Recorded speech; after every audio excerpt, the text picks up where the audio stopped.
Nakikipagbalikan ka ba sa ex? Oh, I tried. Ayokong makipagbalikan sa ex at hindi ako nakikipagbalikan sa ex. For me, what's done is done. Kapag tapos na tayo, ibig sabihin hanggang dun lang tayo. At pag sinabi mo sa akin na, sorry, I made a mistake, sorry, na-realize kong mahal kita, bakit hindi mo na-realize yun nung umpisa pa lang? At kung alam mong mawawala ako dahil dun sa mistake na yun, bakit mo pa rin ginawa in the first place? Naniniwala kasi ako, Brain, na love is not a trial and error. Kasi pag ginawa mo siyang trial and error, mawawala yung mga taong importante sa'yo.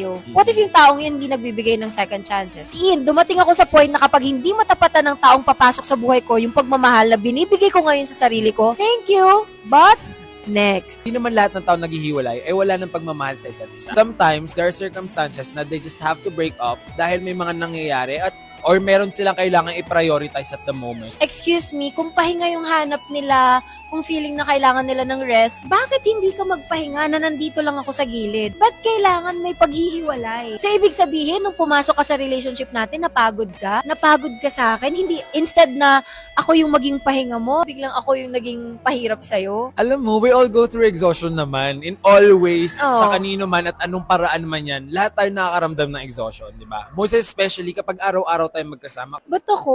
Kahit alam kong hindi ka nakapili-pili, pipiliin pa rin kita kahit pagod na ako. Love is all about choosing that person over and over and over again. Lalo na sa mga panahon na mahirap siyang piliin.